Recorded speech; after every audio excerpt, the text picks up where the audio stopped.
నమస్తే. Welcome to Pragati media. నేను ఆదిత్య.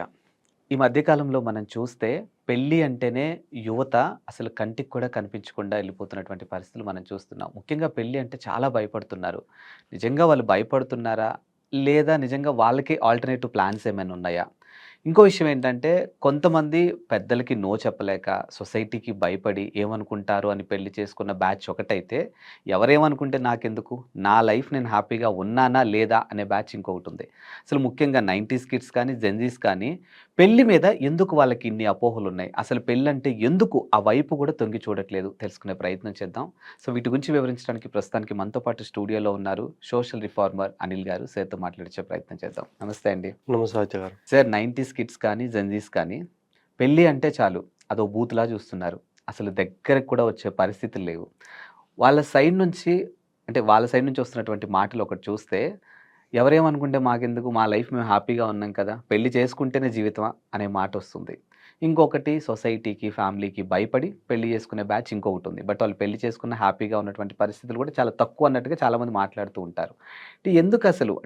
నిజంగా పెళ్లనేది అవసరమా? మన ఇండియన్ భారతీయ సాంప్రదాయం ప్రకారము పెళ్లి అనేది మ్యాండేటరీ అనేది మనము పూర్వీకుల నుంచి చూస్తున్నాం.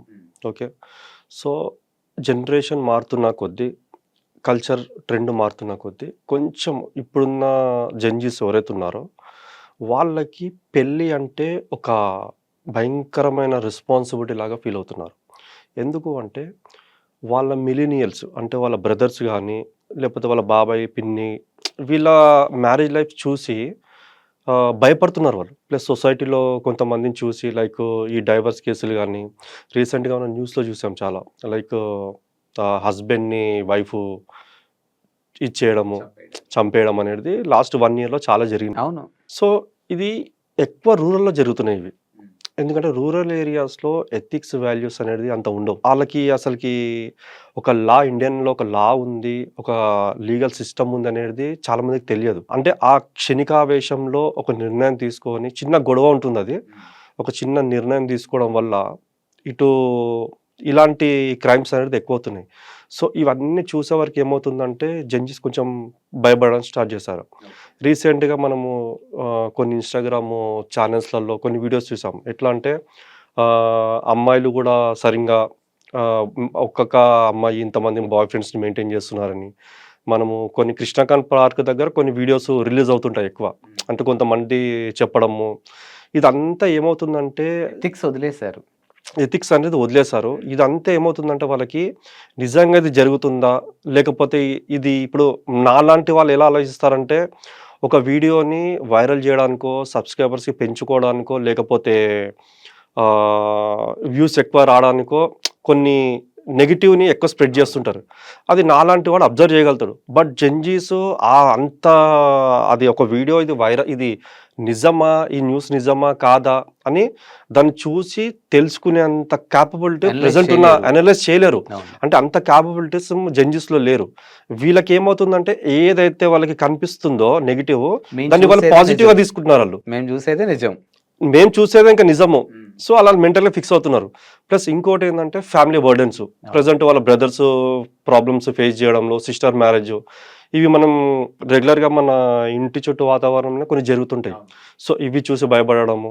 సో, ఇదంతా ఏమవుతుందంటే వాళ్ళకి ఇంకోటేందంటే ప్రెజెంట్ ఒక మ్యారీడ్ పర్సన్ లైఫ్‌ని లీడ్ జేయాలంటే ప్రెజెంట్ ఉన్న ఖర్చులకి వాళ్ళ సాలరీస్ మీట్ కావట్లేదు ఎక్కడ గూడా. హ్మ్. ఇంకోటేందంటే ఇప్పుడున్న అమ్మాయిలకి ఎక్స్‌పెక్టేషన్స్ ఎక్కువున్నాయి. అమ్మాయి పేరెంట్స్‌కి గాని, అమ్మాయిలకి. సో, ఒకప్పుడు 10,000కి నెల 10,000 వచ్చేవాళ్ళు గూడా హ్యాపీగా బతికినారు. స్టిల్ ఈ రోజు కూడా హైదరాబాద్‌లో 10,000తో సంపాదించే వాళ్ళు గూడా హ్యాపీగా ఉన్నారు. బతుకుతున్నారు.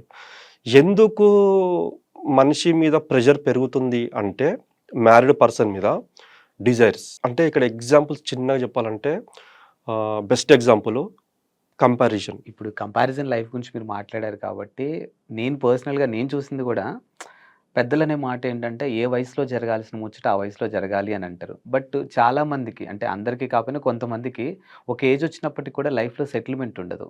ఈ సొసైటీ ప్రెషరు, ఇంట్లో వాళ్ళ ప్రెషర్ వల్ల పెళ్లి చేసుకుంటాడు. సో, వచ్చే అమ్మాయి భారీ ఎక్స్‌పెక్టేషన్స్‌తో వస్తది. సో, అక్కడే స్టార్ట్ అవుతుంది. నేను అదే చెప్తున్నా. హ్మ్.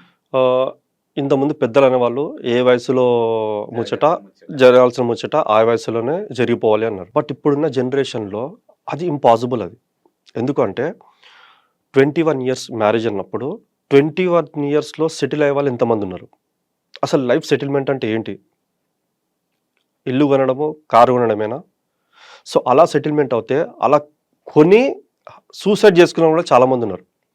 అది సెటిల్‌మెంట్ అన్నప్పుడు సూసైడ్ ఎందుకు చేసుకుంటారు? ఇది పాయింట్ నంబర్ 1. రెండోది ఇందాక మీకు చెప్పాను. 10,000 సంపాదించేవాడు ఒక ఐటీ ఎంప్లాయీ సాలరీ వాళ్ళ లైఫ్ స్టైల్ కంటే హ్యాపీగా బతకగలుగుతున్నాడు. అంటే ఇప్పుడు ఈ యూత్‌కి మ్యారేజ్ మీద ఒక నమ్మకం పోవడానికి ఈ పరిస్థితులే కారణం అంటారా? అంటే ఫైనాన్షియల్ ప్రాబ్లమ్స్, ఇంట్లో ఫ్యామిలీ ప్రాబ్లమ్స్, ఈ కంపారిజన్ లైఫ్‌లు ఇవే అంటారా? సో, నేను అదే చెప్తున్నా. కొంతమంది జడ్జెస్ సోషల్ ప్రెషర్‌కి, కంపారిజన్‌కి లొంగట్లేదు. ఎవరేమన్నా అనుకోని మా లైఫ్‌ని మేము లీడ్ చేసుకుంటాం అన్నట్టున్నారు. ఇంకొంతమంది జడ్జెస్ ఉన్నారు. వాళ్ళు ఎలా ఆలోచిస్తున్నారు అంటే జనరల్‌గా ప్రాబ్లమ్ ఎక్కడొస్తుంది అంటే బంధువులు ఏదైనా పేరెంట్స్ ఏదైనా పెళ్ళికి పోయినారు. మీ వోడికి 30 ఇయర్స్ వచ్చినాయి. ఇంకా పెళ్లి చేయరా? అనేసరికి పేరెంట్స్‌కి ఎలా అనిపిస్తుంది? తల కొట్టేసినట్టు ఉంటది. వాళ్ళ అబ్బాయి పెళ్లి చేసుకుండంట. మరి మనకు కూడా పెళ్లి చేయాలా? లేకపోతే ప్రాబ్లమ్ అవుతది. జనరల్ ఇంకోటేందంటే ఇప్పుడున్న జనరేషన్‌లో 25 ఇయర్స్ ఉన్న అమ్మాయిలకు కూడా పీకాట్ సమస్యలొస్తున్నాయి. పీసీఓడీ సమస్యలొస్తున్నాయి. సో, దీనివల్ల కన్సీవ్ అవ్వడం అనేది చాలా కష్టము. అంటే మనం తినే లైఫ్ స్టైల్ గానీ, ఈవెన్ మెన్స్‌కి గూడా మనం తినే లైఫ్ స్టైల్ గానీ, మన లైఫ్ స్టైల్, మనం తినే ఫుడ్డు ఇవంతా ఏమవుతుందంటే హెల్త్ మీద ఇష్యూస్ బాగా ఇదైపోయి స్పెర్మ్ కౌంట్ అనేది తగ్గిపోతుంది. సో, ఇవన్నీ పారామీటర్స్ హెల్త్ ఇష్యూస్ ఇవన్నీ కన్సిడర్ చేసి వాళ్ళు మెంటల్‌గా ఫిక్స్ అవుతున్నారు. అంటే నేను రేపు చేసుకుంటే హ్యాపీగా ఉండలేను. ఎందుకు ఇంకొక లైఫ్‌ని ఇచ్చేయాలి అని జెప్పేసి జడ్జెస్ డెసిషన్ తీసుకోవాల్సొస్తుంది. వాళ్ళ థింకింగ్ ఇలా ఉంటదని మీరు చెప్తున్నారు కదా! ఈ థింకింగ్ మనం ఎలా చూడొచ్చు? అంటే ఒకటి వాళ్ళు స్వేచ్ఛ కోరుకుంటున్నారనుకోవచ్చా? లేకపోతే ఈ బాధ్యతల నుంచి ఎస్కేప్ అవుతున్నారనుకోవచ్చా? రీసెంట్‌గా నేను 2, 3 ఇయర్స్ బ్యాక్ ఒక యంగ్ ఐఏఎస్ లేడీ ఒక ఈనాడు పేపర్‌లో ఒక ఆర్టికల్ ఇచ్చింది. ఏమనిచ్చిందంటే, నేను మ్యారేజ్ చేసుకోను. ఒకవేళ చేసుకోవాల్సిన సోషల్ ప్రెషర్ వల్లనో, ఇంకేదైనా కారణాల వల్ల చేసుకోవాల్సొస్తే నో కిడ్స్ అని చెప్పేసింది. ఎందుకు అంటే, ప్రెజెంట్ ఉన్న గ్లోబల్ వార్మింగ్‌లో గానీ, పాపులేషన్ బాంబ్ విపరీతంగా పాపులేషన్ పెరుగుతుంది. ఇలాంటి సిట్యుయేషన్‌లో ఎన్విరాన్మెంటల్ డ్యామేజ్ ఉంది. ఎడ్యుకేషన్ సిస్టమ్ సరిగ్గా లేదు. హెల్త్ సిస్టమ్ సరిగ్గా లేదు. ఇలాంటి సిట్యుయేషన్స్‌ల నేను ఇంకొక పిల్లోడిని తీసుకొచ్చి అందులో పడేయడం కరెక్ట్ కాదు అని తన పర్స్పెక్టివ్‌లో ఆలోచించి చెప్పేసింది. ఓపెన్‌గా స్టేట్మెంట్ ఇచ్చింది.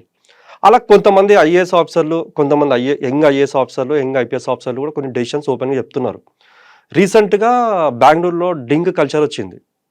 DINK dual income no kids. ఇది కూడా జడ్జెస్ మీద ఇంపాక్ట్ చూపిస్తుంది. ఎట్లా అంటే ఈ కల్చర్ ఏంటంటే నువ్వు సంపాదించు, నేను సంపాదిస్తా, ఇద్దరం మ్యారేజ్ చేసుకుందాం, బట్ నో కిడ్స్. వీళ్ళేంటంటే కంప్లీట్ ఫైనాన్షియల్ ఫ్రీడమ్. అదే చెప్తున్నా, ప్రెజెంట్ ఉన్న పిల్లలు ఎవరు హ్యాపీగా ఉన్నారు? మనం ఎడ్యుకేషన్ సిస్టమ్ సరిగా లేనప్పుడు నేనెందుకు ఒక పిల్లోని కని వాడి మీద ఖర్చు పెట్టి వాడి భవిష్యత్తుని నాశనం చేయాలి? కంటికి కనబడుతున్న సమస్యలు అన్నీ అన్నప్పుడు కొంతమంది డెసిషన్ తీసుకోవడం కూడా తప్పు లేదు. అది ఎవరి తప్పు పట్టలేము మనం ఇక్కడ. యెస్. ఫైనల్‌గా ఒకటి చెప్పండి. మ్యారేజ్ వద్దు అనుకునేది ఒక బ్యాచ్ అయితే, ఇప్పుడు మీరు కొత్త కల్చర్ ఒకటొచ్చిందన్నారు. మ్యారేజ్ చేసుకుందాం but no kids. Financial freedom మాకు చాలా అవసరమని. ఈ రెండిటి ఇంపాక్ట్ అనేది ఫ్యూచర్‌లో ఫ్యామిలీ సిస్టమ్ మీద ఏ విధంగా ఉంటుంది? పాత పద్ధతి ఎలా ఉందంటే మ్యారేజ్ సిస్టమ్ నడిచింది. రాబోయే రోజుల్లో ఎలా ఉంటుంది అంటే లైక్ లివింగ్ కల్చర్ స్టార్ట్ అవుతుంది. సింపుల్‌గా చెప్పాలంటే. పెళ్లి చేసుకోకుండా సహజీవనం. సహజీవనంలాగా అయిపోతుంది. సో, అదే చెప్తున్నా, దీన్ని ఎవరు ఆపలేరు. ట్రెండ్ ఎంత ఫాస్ట్‌గా వెళ్తుంది, జడ్జెస్ ఎంత ఫాస్ట్‌గా ఆలోచిస్తున్నారు అంటే, వాళ్ళకి వ్యతిరేకంగా కూడా ఎవరు పోలేరు. నీ పర్సనల్ డెసిషన్, నీ పర్సనల్ లైఫ్‌ని జడ్జ్ చేసే రైట్స్ ఎవరికీ లేదు ఫస్ట్ ఆఫ్ ఆల్. నీ లైఫ్ నీ ఇష్టం. సో, నువ్వు తీసుకున్న ఆలోచన కరెక్ట్ కావచ్చు, తప్పు కావచ్చు. అది నీ పర్సనల్ లైఫ్ అది. నువ్వేం చేస్తున్నావు? నాకు సొసైటీలో నేను ఎవరిని ఇబ్బంది పెట్టదలుచుకోలేదు. నా లైఫ్ నేను లీడ్ చేయాలనుకుంటున్నా అన్నప్పుడు కొంతమంది పేరెంట్స్ సహకరిస్తారు, కొంతమంది పేరెంట్స్ సహకరించరు. ఎందుకు సహకరించరు పేరెంట్స్ అంటే సోషల్ ప్రెషర్.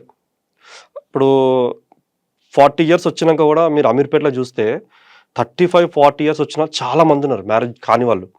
ఎవరిని టచ్ చేసినా కూడా ఒకటే మాట అంటారు. వాళ్ళు ఏమంటారంటే ఫైనాన్షియల్ ఫ్రీడమ్ అంతే. మా ఫ్యామిలీ హ్యాపీగా లేదు. మా మదర్, ఫాదర్ హ్యాపీగా లేరు. సో, నేను ఇంకొక లైఫ్ ఎందుకు స్పాయిల్ చేయాలి? ఇప్పటికే చాలా పేరెంట్స్ స్ట్రగుల్ అయ్యి ఎన్నో అప్పులు చేసి బీటెక్ వరకు తీసుకొచ్చినారు. సో, ఇదంతా ఒక క్లమ్జీగా అయిపోయిందనమాట సొసైటీలో. ఇవన్నీ వీళ్ళకి ఎట్లా అవుతుంది అంటే అసలుకి నేను అవసరమా? మ్యారేజ్ చేసుకోవడం అవసరమా? అన్న దగ్గరకొచ్చారు. ఇంకోటేంటంటే మ్యారేజ్ ఒక పెద్ద ఖర్చులాగా చూస్తున్నారు వీళ్ళు. ఈ ట్రెండ్ కూడా కొత్త ట్రెండ్ ఇంకోటొచ్చిందేందంటే, ఒకప్పుడు మ్యారేజ్ అంటే 5,00,000, 10,00,000 పెట్టి ఖర్చులు పెట్టి మ్యారేజ్ చేసుకుంటున్నారు. యాక్చువల్‌గా నేను నిన్ననే న్యూస్‌లో చూసాను. ఒక అతనికి ఒక అమ్మాయితో ఎంగేజ్‌మెంట్ అయిపోయింది. సో, మ్యారేజ్ ఖర్చు ఆల్మోస్ట్ 17,00,000 వరకు అవుతుందంట. ఇప్పటికే ఈవెంట్ ఆర్గనైజర్స్‌కి 10,00,000 ఇచ్చాడు. ఇంకా 7,00,000 అప్పు చేయాలి. అప్పు ఎక్కడ పుట్టట్లేదు. సో, సొసైటీ ఏమనుకుంటదో ఇప్పుడు నా పెళ్లి ఆగిపోతే అని ఒక భయంతోని సూసైడ్ చేసుకొని చనిపోయాడు. అది అతనే కాదు, చాలా మంది సఫర్ అవుతున్నారు. ఇందాక చెప్పాను. సోషల్ ప్రెషర్ ఏమవుతుందంటే, అది ఎంత డేంజర్ అంటే సోషల్ ప్రెషరు. ఒక వ్యక్తి మ్యారేజ్ చేసుకుంటున్నాడు అంటే, అతని క్యాపబిలిటీ, అతనికున్న ఫైనాన్షియల్ స్టెబిలిటీని బట్టి మ్యారేజ్ ఎలా చేసుకోవాలనేది వాళ్ళ డెసిషన్ అది. సో, కొంతమంది ఎలా ఉంటుంది, బంధువులలో ఎలా ఉంటుందంటే, అరే ఒక్కగానొక్క కొడుకున్నాడు, మళ్ళీ మళ్ళీ మ్యారేజ్ చేయవు కదా అనేసరికి పేరెంట్స్ ఎట్లా ఫీల్ అవుతారంటే, అప్పు చేసినా పర్వాలేదు, గ్రాండ్‌గా చేయాలి. అప్పు చేసే వరకు బాగానే ఉంటుంది. గ్రాండ్‌గా చేసిన తర్వాత వస్తారు, ఎక్కడోళ్ళు అక్కడ తినేస్తారు, వెళ్ళిపోతారు తర్వాత. అసలైన ప్రాబ్లమ్స్ అక్కడ స్టార్ట్ అవుతుంది వాళ్ళకి. అప్పులు కట్టేటప్పుడు ఉంటుంది చూడు, నేను చాలా మందిని చూసిన. ఈవెన్ చిన్న చిన్న బర్త్‌డే ఫంక్షన్స్ కూడా 5,00,000 పెట్టి, 10,00,000 పెట్టి చేసిన వాళ్ళు కూడా ఉన్నారు. నా ఫ్రెండ్ సర్కిల్‌లో 5,00,000 పెట్టి చేసిన వాళ్ళు ఉన్నారు. ఈ రోజుకి అప్పులు కడుతున్నారు. ఆ అప్పు కడుతున్న కొద్దీ ఇంకొక అప్పు వచ్చి పడుతుంది నెత్తి మీద. ఏదో విధంగా. లైక్ ఏదైనా హెల్త్ ఇష్యూస్ రావడము, మళ్ళీ హాస్పిటల్‌కి వెళ్ళడం, మళ్ళీ ఆడొక అప్పు చేయడం. ఇంకా అప్పు అనేది ఎట్లుంటదంటే నీకు తీరదు ఎప్పటికది. పెరుగుతూ పోతుంటదది. సో, ఈ 5,00,000కి ఇంకొక 5,00,000 వచ్చి యాడ్ అయింది. ఇప్పుడు వాళ్ళంతా ఎట్లుంటే మెంటల్‌గా డిప్రెషన్‌గా ఏం చేయాలో అర్థం కాని స్టేజ్‌లో ఉన్నారు. సో, ఇప్పుడున్న కల్చర్ ఏం ఆలోచిస్తుందంటే, కొంతమంది అంటే మిలీనియల్స్‌లో కొంతమంది మ్యారేజ్ కాని వాళ్ళు కొంతమంది ఉన్నారు. అంటే నా ఏజ్ వాళ్ళు. వీళ్ళు ఎలా ఆలోచిస్తున్నారంటే, పెళ్లి చేసుకుందాము, బట్ హంగు ఆర్భాటాలు ఏమొద్దు. సింపుల్‌గా ఏదో గుళ్ళో చేసుకొని, లేకపోతే రిజిస్టర్ మ్యారేజ్‌లో చేసుకొని, ఆ డబ్బులు ఏదైతే ఉన్నాయో మనం దేనికన్నా వాడుకోవచ్చు అన్న ఆలోచనతో కొంతమంది చేసుకుంటున్నారు. అది ఒక రకంగా చెప్పాలంటే అది కూడా ఒక కల్చర్, కొత్త కల్చర్ అది. చూద్దాం. అంటే ఈ ఇంటర్వ్యూ తర్వాత ఎట్నుంచి ఎటు ఇంపాక్ట్ ఉంటుంది? అండ్ వాళ్ళ ఆలోచనలు ఏమన్నా మారతాయా? లేపోతే మ్యారేజ్ అనేది సెల్ఫ్ డెసిషన్ కాబట్టి ఇండివిడ్యువాలిటీ ఉంటుందా? ఏంటనేది చూద్దాం. థాంక్ యూ అండి. Thank you so thank you.